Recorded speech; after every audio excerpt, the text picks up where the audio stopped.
Bismillahirrahmanirrahim. Assalamualaikum warahmatullahi ta'ala wabarakatuh. Alhamdulillah, wassalatu wassalamu ala sayyidina rasulillah wa ala alihi wa sahbihi ajma'in, amma ba'd.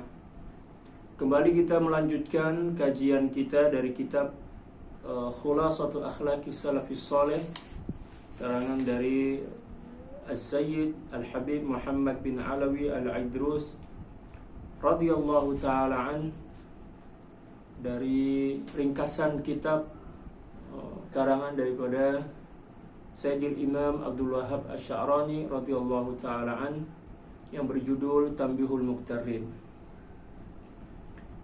Kali ini kita akan membahas tentang akhlak yang keempat. Qala radhiyallahu ta'ala anhu wa nafa'ana Allahu bi'ulumihi wa 'ulumi syuyukhihi wa syuyukhina wa jami'i awliya'illahi salihin fid dharain Allahumma amin. Wa min akhlaqihim radhiyallahu ta'ala anhum kathratu ikhlasihim fi 'ilmihim wa 'amalihim wa khawfuhum min dukhulir riya'i fi dhalik.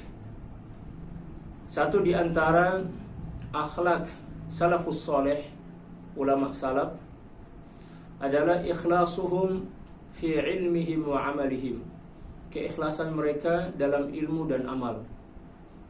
Apa yang dimaksud keikhlasan mereka dalam ilmu? Yang dimaksud adalah kemurnian niat dan tujuan mereka karena Allah Subhanahu wa ta'ala saat mencari dan mengamalkan ilmu dan mengajarkan ilmu seperti itu. Jadi tujuan mereka belajar itu bukan untuk mendapatkan wazifah, bukan untuk mendapatkan kerja, bukan untuk mendapatkan jabatan dan pangkat. Demikian juga bukan bertujuan untuk berdebat, bukan bertujuan untuk at-tafakhur bainal aqran, berbangga-bangga di antara para ilmuwan lah seperti itu.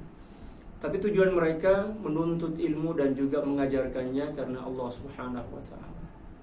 Dan itu sesuai dengan apa yang diperintahkan oleh Allah Subhanahu wa ta'ala dalam Al-Qur'an.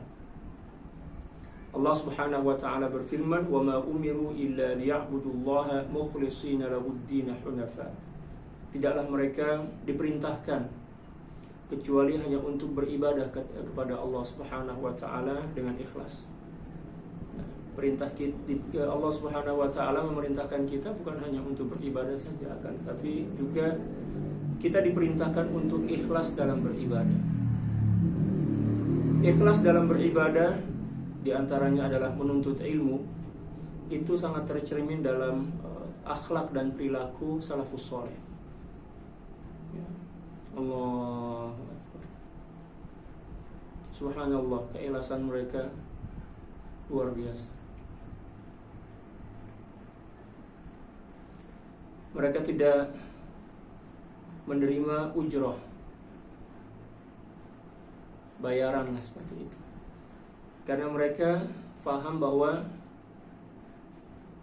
diberikan kesempatan oleh Allah Subhanahu wa ta'ala menuntut dan mengajarkan ilmu itu sudah lebih dari cukup, suatu kemuliaan, suatu keagungan yang tidak akan pernah sebanding dengan apapun.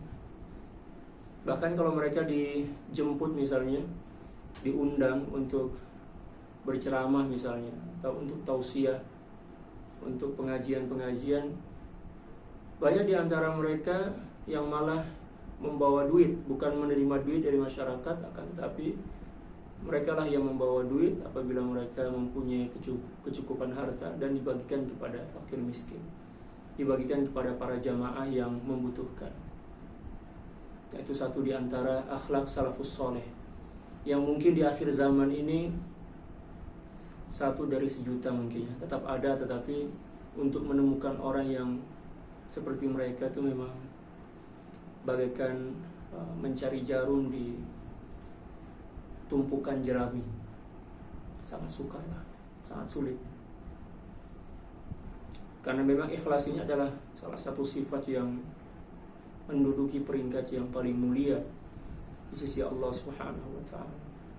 Dan seseorang yang mempunyai sifat ikhlas, syaitan tidak akan pernah mampu untuk menggoda dan menggelincirkannya ke lembah maksiat. illa ibadaka minhumul mukhlasin, kata syaitan. Dia berjanji untuk menghancurkan manusia kecuali orang-orang yang mukhlasin, orang-orang yang ikhlas, orang-orang yang telah sampai kepada kesempurnaan ikhlas. Masya Allah. Allah. Bagaimana cara kita untuk mendapatkan sifat ikhlas ini? Caranya adalah dengan berlatih. Kita mujahadah, melatih diri kita untuk melakukan amal tanpa menoleh dan melihat kepada makhluk, ya, dengan senantiasa muraqabatullah, merasa senantiasa diawasi dan dilihat oleh Allah Subhanahu wa ta'ala. Ya. Demikian juga dengan cara banyak-banyak berzikir, dan juga banyak memohon kepada Allah Subhanahu wa ta'ala, karena Allah lah yang membolak-balikkan hati manusia. Dan ikhlas itu merupakan anugerah yang diberikan oleh Allah Subhanahu wa ta'ala kepada orang-orang tertentu. Oleh karena itu kita minta kepada Allah Subhanahu wa ta'ala, memohon kepada Allah Subhanahu wa ta'ala, dengan juga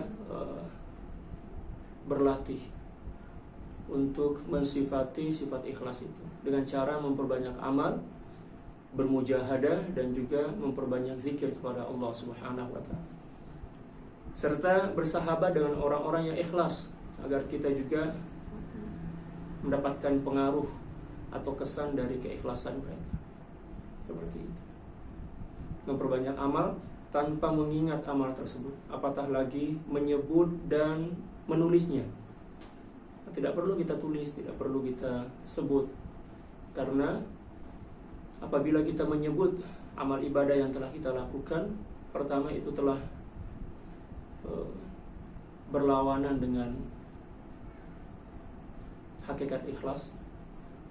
Yang kedua, dikhawatirkan akan menimbulkan sifat riya yang akan menghancurkan amal ibadah tersebut. Para sahabat sekalian, ikhlas dalam menuntut ilmu dan mengajarkannya adalah salah satu dari sekian banyak ibadah yang sangat agung di sisi Allah Subhanahu wa ta'ala. Banyak ayat, demikian juga hadis yang senantiasa mengajak kita untuk melakukan amal dengan keikhlasan hati. Amal tidak akan diterima oleh Allah Subhanahu wa ta'ala kecuali apabila amal itu dilakukan sesuai dengan aturan syariat dan juga disertai dengan sifat ikhlas, keikhlasan hati. Allah Subhanahu wa ta'ala berfirman dalam Al-Quran, innama yataqabbalullahu minal muttaqin. Sesungguhnya Allah Subhanahu wa ta'ala hanya menerima amal dari orang-orang yang bertakwa. Yang dimaksud dengan orang yang bertakwa diantaranya adalah orang yang ikhlas dalam beramal. Allahu Akbar. Dan seseorang yang berada pada keikhlasan beramal, itu cobaannya sangat besar, godaannya sangat besar. Syaitan walaupun dia tidak mampu untuk menggelincirkan orang yang ikhlas, akan tetapi dia tidak berputus asa. Dia tidak berputus asa untuk mencarikan cara, untuk mencarikan perangkap yang bisa melemahkan sifat ikhlas tersebut, sehingga lambat laun akan terjebak juga dengan tipuan dan perangkap-perangkap syaitan, demikian juga nafsu. Oleh karena itu, ikhlas ini ketika telah melekat dalam jiwa seseorang, dia diperintahkan untuk menjaga dan merawat keikhlasan itu agar tidak lemah, demikian juga agar tidak ada peluang bagi syaitan dan nafsu untuk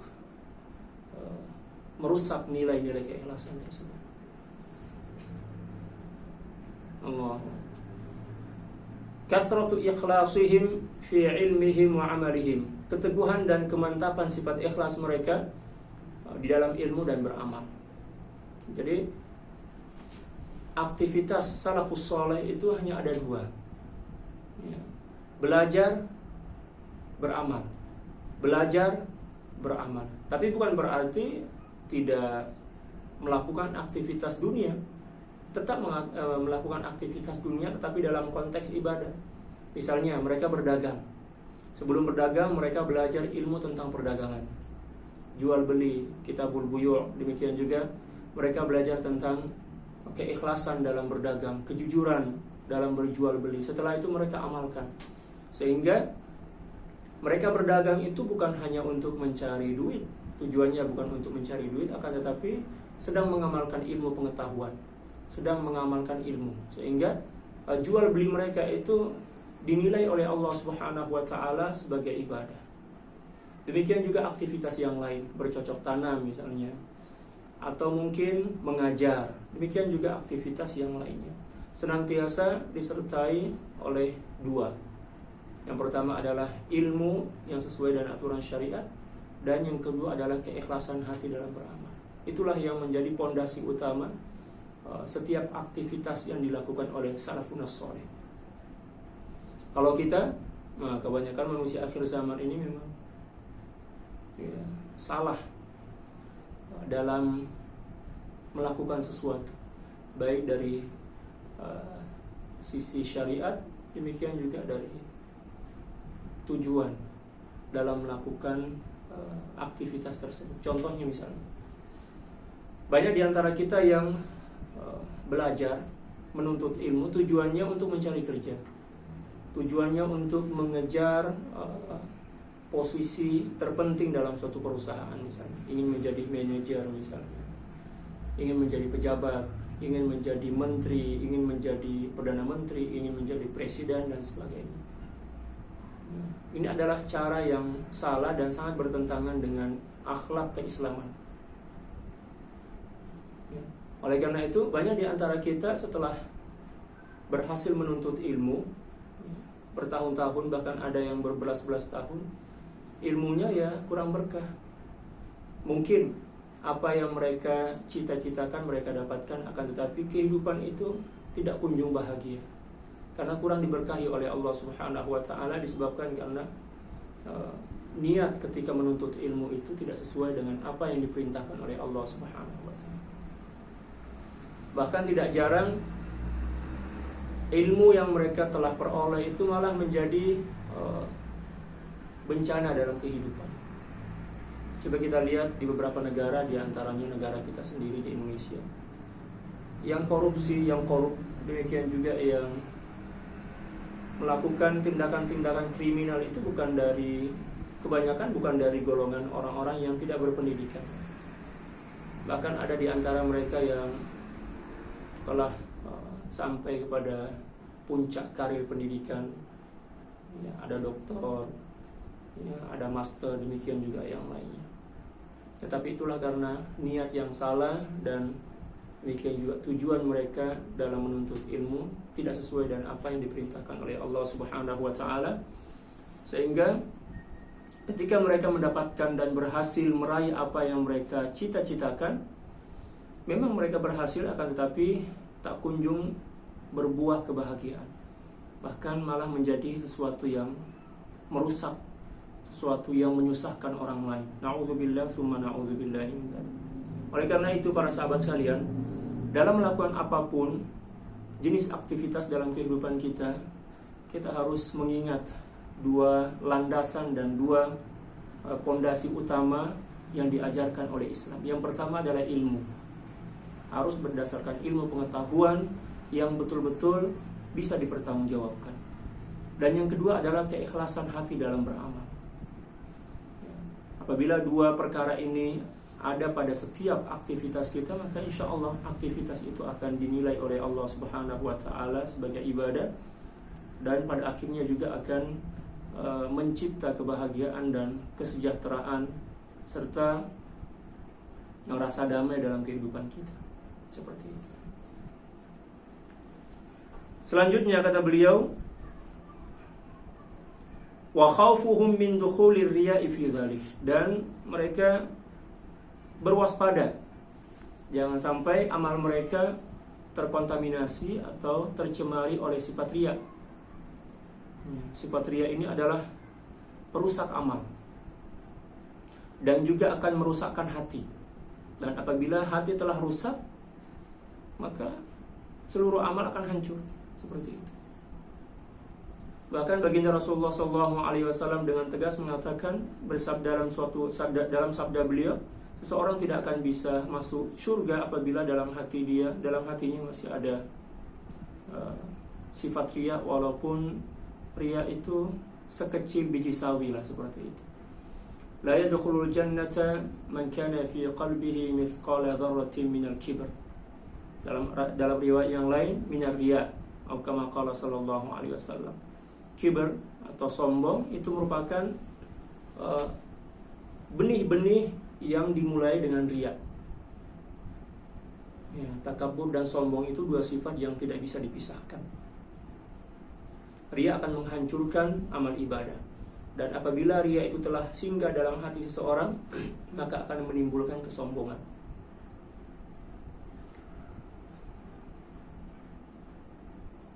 Allah Subhanahu wa taala berfirman, "Faman kana yarju liqa'a rabbih falyamal 'amalan shalihan wa la yusyrik bi'ibadati rabbih ahada." Dalam ayat ini Allah Subhanahu wa taala menjelaskan bahwa barang siapa yang ingin berjumpa dengan Tuhannya, mendapatkan kebahagiaan baik di dunia demikian juga di akhirat, yang disimbolkan dengan kata berjumpa dengan Tuhan, falyamal 'amalan shalihan, maka hendaklah dia senantiasa beramal dengan amal soleh. Ya, wala yusyrik bi'ibadati rabbih ahada, dan janganlah dia menyekutukan Allah Subhanahu wa taala dengan sesuatu apapun dalam melakukan ibadah. Yang dimaksud di sini adalah riya. Ya. Allah. Syirik yang dimaksud di sini adalah syirik khafi, yaitu riya. Seolah-olah Allah Subhanahu wa taala ingin mengatakan kepada kita bahwa sebanyak apapun amal seseorang hamba, apabila dalam hatinya masih ada riya, maka dia tidak akan pernah berjumpa dengan Tuhannya. Tidak akan pernah mencicipi kebahagiaan. Oleh karena itu, para sahabat sekalian, kita diajar oleh agama kita untuk menyembunyikan amal. Jangan kita pamerkan. Kecuali apabila memang kita telah bisa memastikan bahwa hati kita bisa terjaga dari sifat riya. Tapi apabila hati kita masih lemah, masih rapuh, yang masih mengharapkan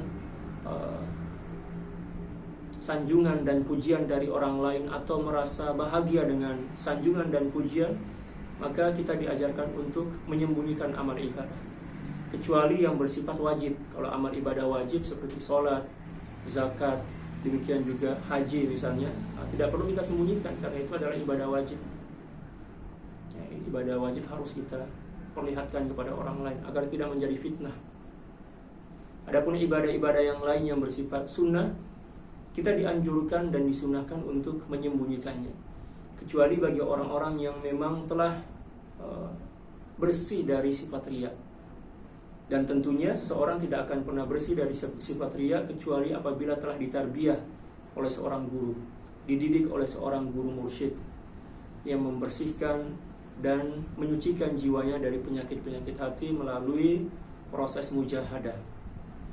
Ya, mujahadatun nafs, dengan zikir, dengan ibadah, dan juga melawan hawa nafsu, ya, sesuai dengan kaedah-kaedah yang telah dijelaskan oleh para ulama dalam kitab-kitab akhlak. Para sahabat sekalian, itulah satu di antara akhlak salafus soleh yang perlu kita contohi.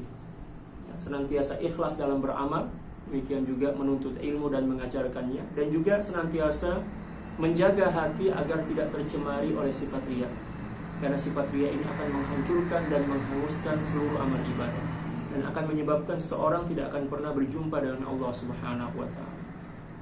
Para sahabat sekalian, mungkin cukup sekian pembahasan kita tentang akhlak yang keempat, dan insya Allah kita akan berjumpa pada pembahasan pada akhlak seterusnya, ya, akhlak kelima dan seterusnya, insya Allah. Sekian dari saya. Wassalamualaikum warahmatullahi taala wabarakatuh.